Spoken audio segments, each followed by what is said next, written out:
আপনার কি কখনো মনে হয়েছে যে কেউ আপনাকে অকারণে ক্ষতি করতে চাইছে? আপনার বিরুদ্ধে সে অহরহ ষড়যন্ত্র চালিয়েই যাচ্ছে।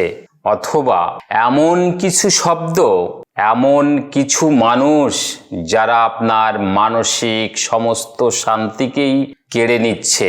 তন্ত্র বলে এই পৃথিবীতে এমন এক শক্তি আছেন যিনি মুহূর্তের মধ্যে শত্রুর মুখ স্তব্ধ করে দিতে পারেন। তিনি দশ মহাবিদ্যার অষ্টম বিদ্যা মা বগলামুখী।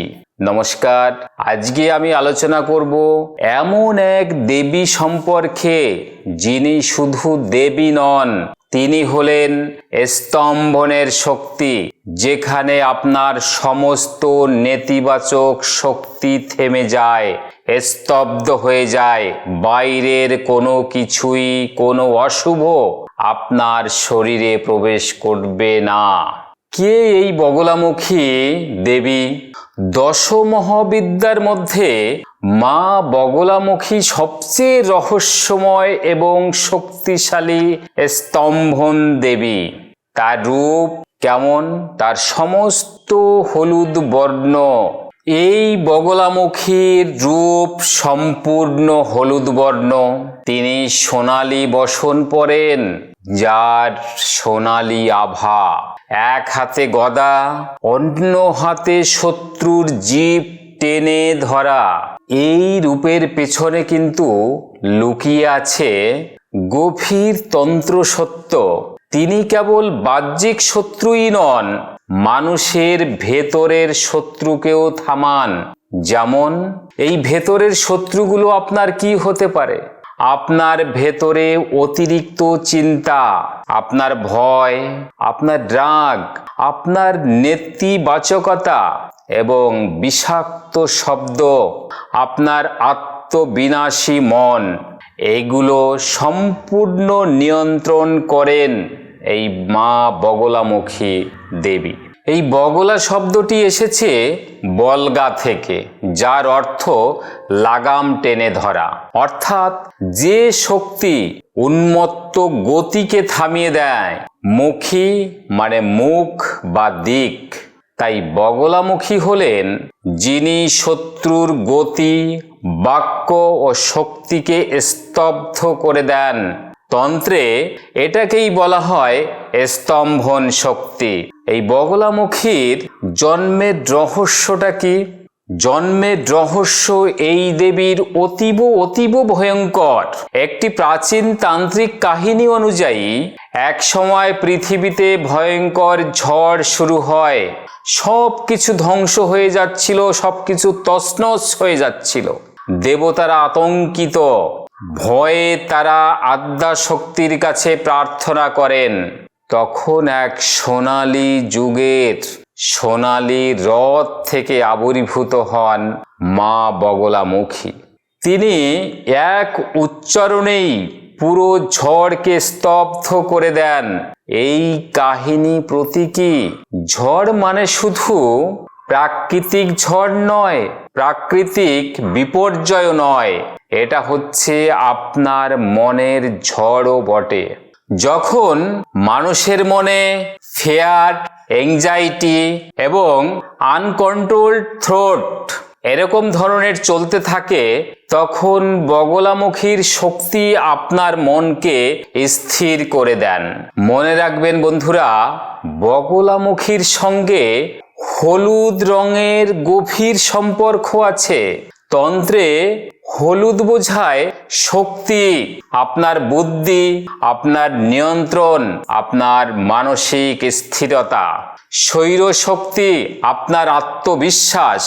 এই কারণেই কিন্তু বগলামুখীর পূজায় হলুদ ফুল, হলুদ বস্ত্র, হলুদ আসন, হলুদের মালা, এবার বিভিন্ন কিছু, যত কিছুই হোক না কেন, সমস্তই হলুদ রঙের ব্যবহার করা হয়।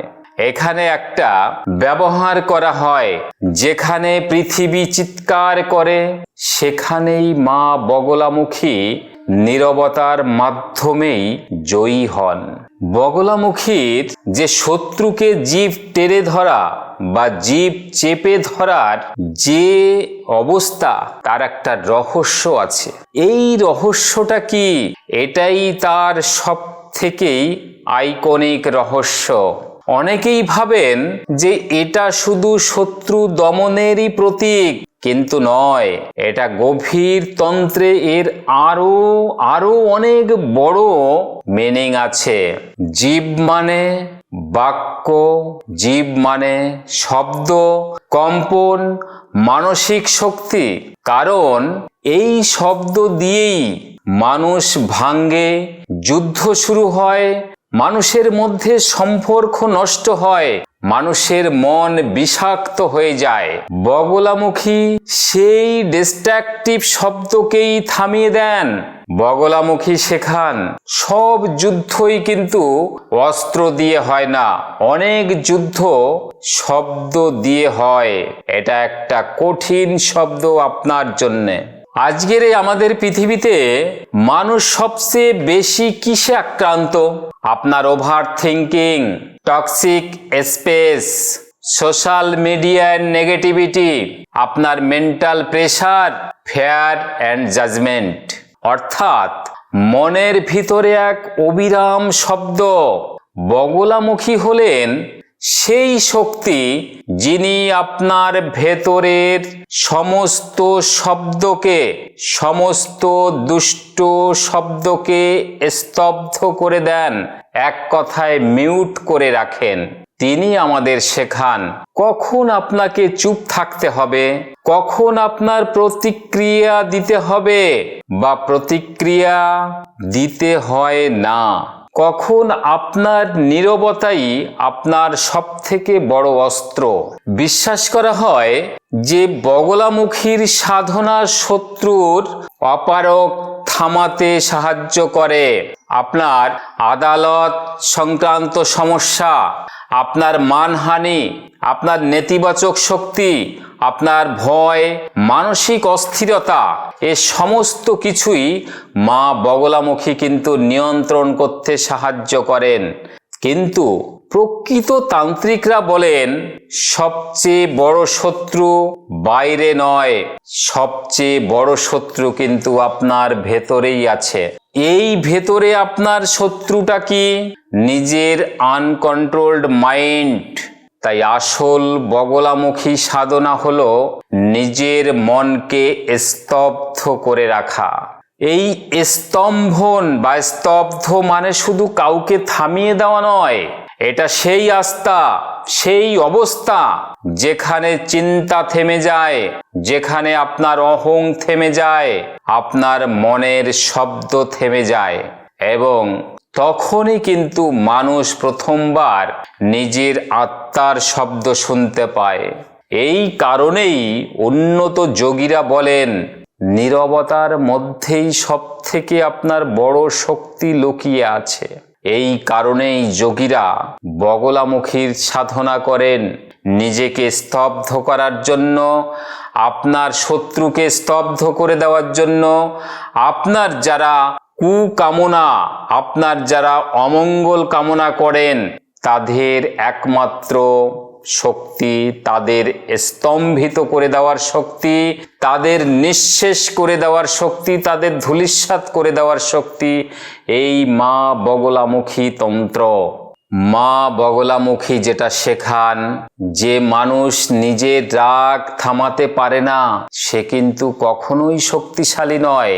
যে মানুষ নিজের মুখ নিয়ন্ত্রণ করতে পারে না সে কখনো জ্ঞানী হতে পারে না। আর যে মানুষ নীরবতার শক্তি জানে তার বিরুদ্ধে পুরো পৃথিবীও কিন্তু জিততে পারে না। এই মা বগলামুখীকে বলা হয় বাক শক্তি নিয়ন্ত্রক। অনেক সাধক বিশ্বাস করেন শব্দের মধ্যে বিশাল শক্তি আছে। মন্ত্র কেন কাজ করে?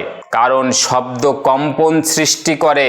আর বগলামুখী হলেন সেই শক্তি যিনি শব্দকে নিয়ন্ত্রণ করেন। তাই তার সাধনাকে বলা হয় শব্দ জয়ের সাধনা।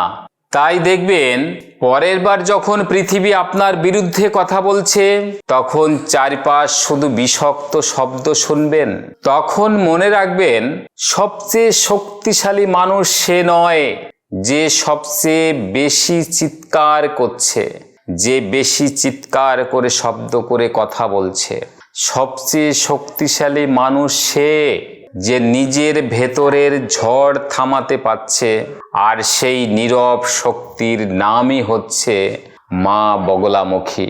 নমস্কার, আমার সঙ্গে থাকুন এবং স্কেল বারে যে নম্বরটা আমার যাচ্ছে এখানে যোগাযোগ করবেন। সরাসরি আমার সঙ্গে দেখা করতে গেলে যে স্ক্রিনে আমার চেম্বারের অ্যাড্রেসগুলো আছে ওখানে যোগাযোগ করে সরাসরি আমার সঙ্গে দেখা করবেন। এছাড়া যে কোনো সমস্যার সমাধান নিতে গেলে আমার সঙ্গে আপনারা আসুন, সরাসরি কন্ট্যাক্ট করুন। এবং আমি প্রত্যেক ভক্তের জন্যই প্রতি অমাবস্যায় তারাপীঠে যজ্ঞের বন্দোবস্ত করে থাকি। এছাড়াও প্রতি অম্বুবাচীতে আমি কামাখ্যায় থাকি। সবাই ভালো থাকবেন, সুস্থ থাকবেন। সবাইকে অনেক অনেক ধন্যবাদ।